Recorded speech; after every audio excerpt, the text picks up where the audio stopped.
बच्चों आज अपन सकारात्मक वाक्य के बारे में चर्चा करेंगे। कौन से वाक्य? सकारात्मक वाक्य। इसको इंग्लिश में बोलते हैं पॉजिटिव सेंटेंस। कौन से? Positive sentence. सकारात्मक। सकारात्मक माने सीधे सीधे। कैसे? सीधे सीधे। देखो इसमें लिखा है सीधी सी सूचना जिनसे मिलती है। सीधी, जैसे मैं पढ़ाता हूँ, सीधी सूचना मिल रही। जी सर। ललितपुर एक जिला है, सूचना ये क्या हो गया? सकारात्मक। ठीक। कक्षा में 40 बच्चे हैं, कौन से? सकारात्मक। सकारात्मक वाक्य यानी पॉजिटिव सेंटेंस जिससे सूचना मिले। सूरज पूरब से उगता है, सकारात्मक।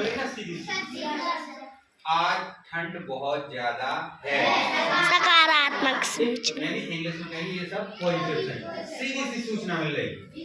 ठीक, जैसे हम कहें यह एक किताब है, यह एक किताब है, किसी जानकारी मिल रही, तो ये क्या हो गया? Positive sentence.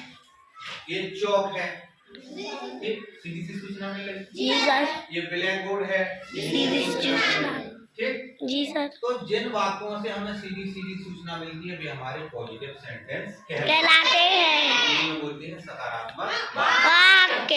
देखो जैसा कि हम लोग पर लिखा है प्रेजेंट टेंस, हम इसके बाद पढ़ रहे हैं कैसे में बनाना होता है, यानी वर्तमान काल जो समय अभी चल रहा है। तो हम आते हैं कि जो वाक्य बनते कैसे, यानी सकारात्मक वाक्य बनते कैसे हैं। चलिए हम आते हैं वाक्य में। आपको बताया बच्चों, एक सब्जेक्ट होता है और एक प्रेडिकेट।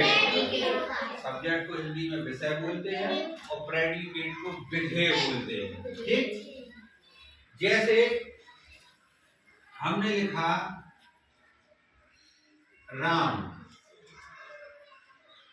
या श्याम, कुछ श्याम लिख लो, चलो है श्याम विद्यालय नहीं आया। नहीं, वो तो नकारात्मक हो जाए। विद्यालय जाता है, ठीक, सीधी सीधी सूचना मिले। ठीक, और एक सीधी सी बात होती है कि अगर वाक्य के अंत में है वो नहीं लगा है तो जान जाओ वो वर्तमान काल का वाक्य है। ठीक, अभी ज्यादा जरूरी वर्तमान काल की 4 प्रकार की होती है, जिसमें पहला प्रकार होता है प्रेजेंट इंडेफिनिट। कौन सा? Present indefinite. INDE indefinite FINITE present indefinite tense. ठीक है, प्रेजेंट TENSE टेंस आप जानते हो, टेंस माना होता है काल, जिससे हमें किसी काम के होने का समय का पता चले कि वो अभी हो रहा है या होना है या हो चुका है, तो वो काल कहलाता है। इंग्लिश में बोलते हैं टेंस। और प्रेजेंट का मतलब होता है वर्तमान। क्या होता है? वर्तमान। हम कहेंगे कि अभी वर्तमान में अपने प्रधानमंत्री जी कौन है? श्री नरेंद्र मोदी। अभी हैं, तो वो प्रेजेंट टेंस हो गया।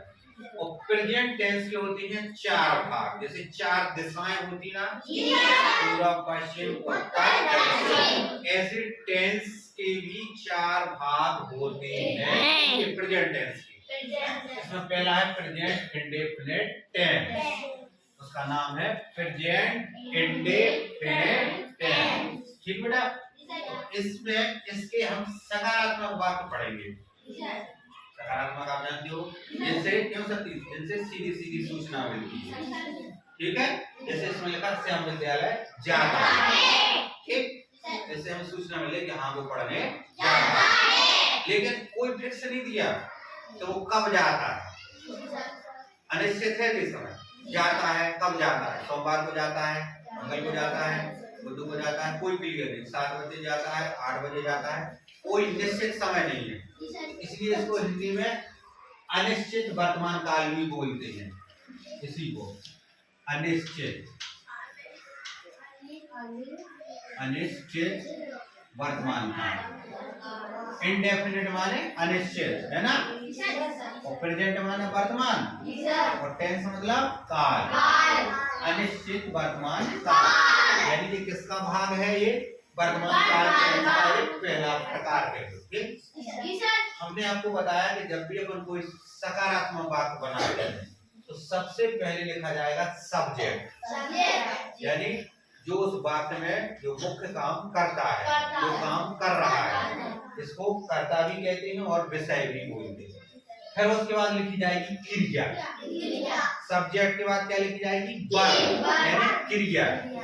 ठीक है, क्रिया के हमने आपको बताई है कि क्रिया किसी काम का करना या होना। वर्ब की, अब वर्ब में कौन सी हो सकती है? आप देखो एम लिखा है, एम मतलब मेन वर्ब और हेल्प वर्ब भी हो सकती है। जी सर। ठीक है, क्रिया के हमने होते तो है 4 प्रकार, transitive verb, intransitive verb, main verb, help verb. लेकिन अभी हमें सकारात्मक वाक्य में अपन को ये मेन वर्ब और हेल्प वर्ब की आवश्यकता पड़ेगी। ठीक, मेन वर्ब आप जानते हो MEIN main verb. Main verb होती है बेटा जो भी अपन करते हैं या अपने आप मेन वर्ब, जैसे जाना, खाना, पीना, पढ़ना, तमाम क्रियाएं। उसके बाद पर जो दूसरा प्रकार है वो है हेल्पिंग वर्ब का। हेल्पिंग वर्ब देखो, जिससे नाम से ही पता चल रहा, हेल्प माने क्या होता है? सहायता करना होता है ना। तो वर्ब माने क्रिया, ऐसी क्रिया जो दूसरी क्रिया की सहायता करती है। ठीक, नहीं आई समझ में? ये क्या करती है? मदद करती है। किसकी? मेन वर्ब की। किसकी? ये आप जानते हो हेल्प वर्ब की संख्या होती है 24, है ना? जरा बताओगे 2-4 कोई? हाँ बोलो, कौन कौन सी? हाँ बोलो, कौन बोलो? 24 में बोलो ना। NHMR। हाँ अकेले बस जी सर चल गया। 24 बताएंगे। देखो उसने बताया HMR bar head sell should will would can could used to out to, इस तरीके से पूरी 24 है। do does, है ना? 24 क्रियाएं हैं। तो ये हेल्पिंग वर्ब है। कहना सर हमें क्या लेना देना, आपका काम है पढ़ाना, हमारा है सुनना, जवाब देना नहीं, है ना? यही काम है, क्योंकि प्रैक्टिस करना नहीं है। तो हेल्पिंग वर्ब हो गई 24। जैसे एक दिन में 24 घंटे होते ना, हाँ तो ऐसी क्रिया होती है 24। ठीक है, अब देखो फिर जहां जरूरत पड़ेगी मेन वर्ब की तो मेन वर्ब लिख देंगे, और जहां जरूरत पड़ेगी हेल्पिंग वर्ब की तो हेल्पिंग वर्ब लिख देंगे। यानी कोई भी किसी भी टेंस का हम जब सकारात्मक वाक्य बनाते हैं यानी पॉजिटिव सेंटेंस बनाते हैं तो सबसे पहले सब्जेक्ट लिखा जाएगा, फिर वर्ब लिखी जाएगी, फिर ऑब्जेक्ट लिखा जाएगा। यानी सब्जेक्ट और वर्ब को छोड़ के जितना जो बचता है वो ऑब्जेक्ट में लिख देते हैं। ठीक है, तो अब देखो यहाँ आते हैं, जैसे ये है राम विद्यालय जाता है, इसमें देखो बेटा ता की बात है आया है, इसी में अपन लिख देंगे। जैसे एक और लिख सकते हैं गीता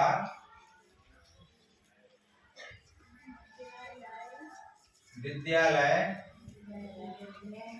जाती है, तो देखो ती के बाद है आ गया है। आगे चलते हैं, वे बाजार जाते हैं। ध्यान से देखना बेटा, सस्ते के बाद क्या आ गया है? तो ये पहचान है, ये हिंदी के वाक्य लिखे हैं। ठीक, ये हिंदी वाक्यों की पहचान होती है कि जिन वाक्य के अंत में ता ती ते के बाद है या हूं आदि शब्द आ जाए तो वो प्रेजेंट इंडेफिनिट टेंस के वाक्य होते हैं। ठीक है, किसके होते हैं? प्रेजेंट इंडेफिनिट टेंस के, यानी अनिश्चित वर्तमान काल के। ठीक, तो हम ऐसा कह सकते हैं कि पहचान यानी वर्तमान काल के जो प्रेजेंट इंडेफिनिट टेंस है उसकी पहचान होती है कि वाक्य के अंत में, वाक्य के अंत में माने आखिरी में, अंत में ता ती ते के बाद है हैं हूँ आदि शब्द आ जाते हैं। ठीक, जैसे कि लिखा देखो, श्याम विद्यालय जाता है, ता है, ती है, ते है। जैसे मैं पढ़ाता हूँ तो ता के बाद हूँ भी आ सकता है।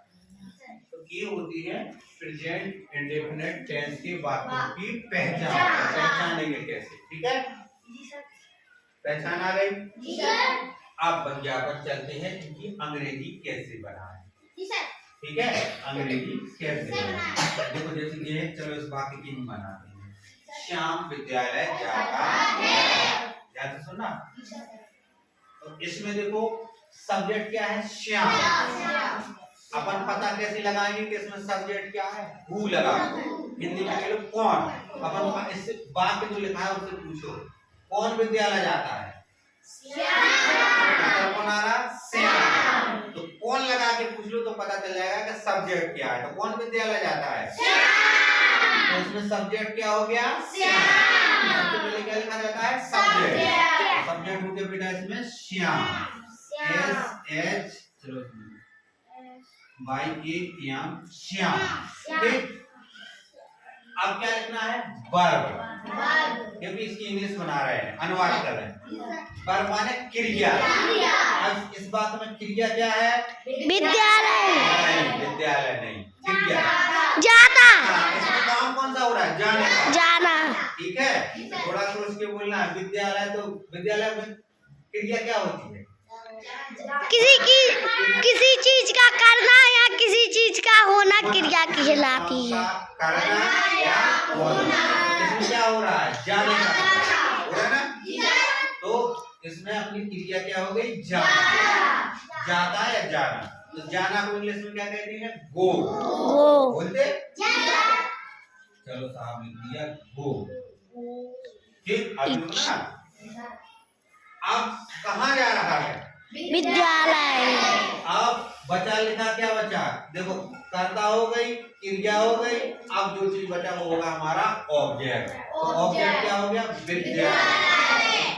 कहाँ जाता है? विद्यालय। तो इसमें लगाएंगे अपन टू। टू एक डायरेक्शनल प्रीपोजिशन है, मतलब जो बताता है कि कहाँ जा रहा है। तो कहाँ जा रहा है? स्कूल। विद्यालय स्कूल। तो ये स्कूल क्या हो गया? अपना ऑब्जेक्ट। अब देखो क्या ये बात अपना सही है?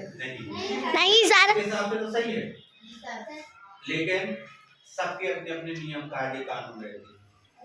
प्रेजेंट इंडेफिनिट टेंस का ये कौन सा? सकारात्मक वाक्य है। लेकिन अब सकारात्मक वाक्य भी दो प्रकार के होते हैं, एक वचन और बहुवचन। पढ़ाया था ना, एक वचन होता है, लड़का सिंगुलर एक वचन, ठीक, लड़के बहुवचन हो गए ना। और सबके अपने अपने अलग नियम होते हैं। एक वचन कर्ता के साथ अलग नियम लगेगा, बहुवचन कर्ता के साथ अलग नियम लगेगा। नहीं भाई, जैसे एक जने को रोटी बनाने तो कम बनाने आया, बहुत से लोगों ने बनाने आया तो पहले उनकी व्यवस्था बनाने आया, कितने बैठा रहे, कितने तेल लगे, कितनी सब्जी लगे। तो वैसे ही इसका है कि इसमें आपने एक चीज तो देख ली, इसमें जो सब्जेक्ट है वो कैसा है? सिंगुलर के प्लूरल,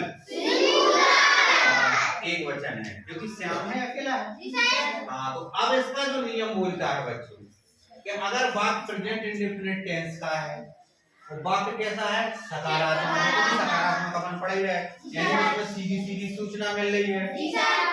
अगर प्रेजेंट इंडेफिनिट टेंस का वाक्य है, देखो ये है का है, इसके वाक्य के अंत में ता के बाद है, तो प्रेजेंट इंडेफिनिट टेंस का वाक्य वो कैसा है? सकारात्मक है।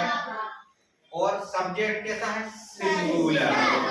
समस्या आती है जब प्रेजेंट इंडेफिनिट टेंस का वाक्य सिंगुलर हो, तो जो हमारी मुख्य क्रिया होती है मेन वर्ब, मेन वर्ब क्या है? जाना। जाने का काम हो रहा है ना, वो कर रहा है। कौन कर रहा है? श्याम जा रहा है ना।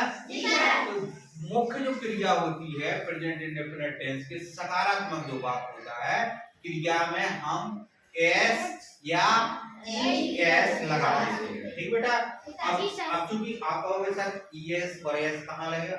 जहां किसी क्रिया के पीछे अगर वोवेल्स है तो हम ES जोड़ेंगे, अगर वोवेल्स नहीं है वोवल्स पे मतलब अगर उसमें पहले से ई है तो फिर हम केवल एस लगा देंगे। अब क्योंकि देखो जो क्रिया क्या है गो, तो हमने क्या बताया एस लगाएंगे या ई है, लेकिन यहाँ क्या है वोवल्स, तो इसमें हम लगा देंगे ई है, इसमें हो जाएगा गोज।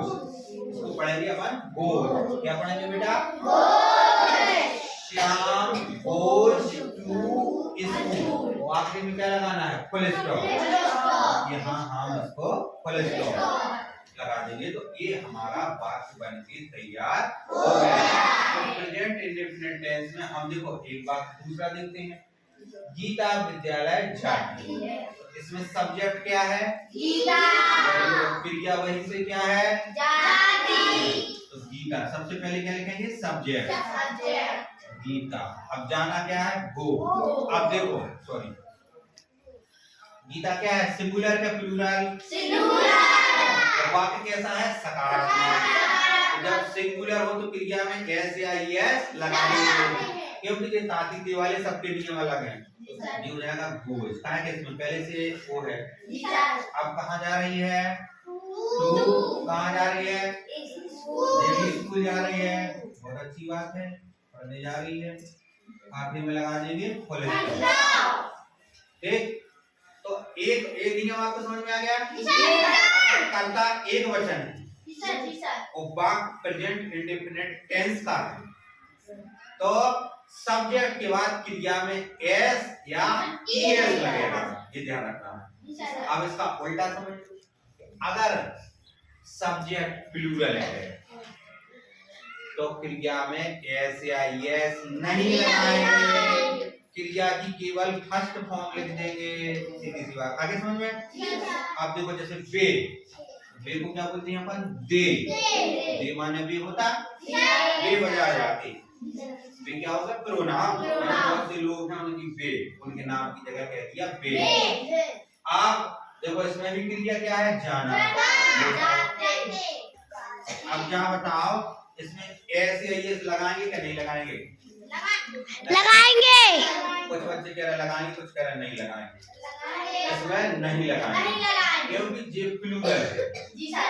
कर्ता कैसा है? प्लूरल। अभी हमने जो दो वाक्य का ये बता दिया सिंगुलर है।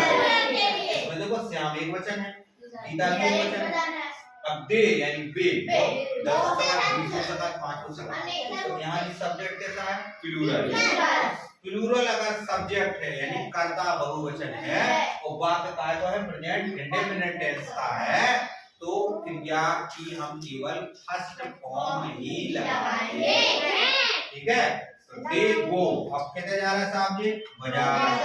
दे गो टू मार्केट। लो साहब आखिरी में क्या लगाना है? आई समझ में? आप कहोगे सर जी तो जाने के लिए का दूसरा उदाहरण बताओ, तो एक देखो दूसरा उदाहरण देखिए। इसमें देखो जैसे मैं आपको ये लिखा, देखो Trisha works in an office. इसका मैं हिंदी अनुवाद लिखा। त्रिशा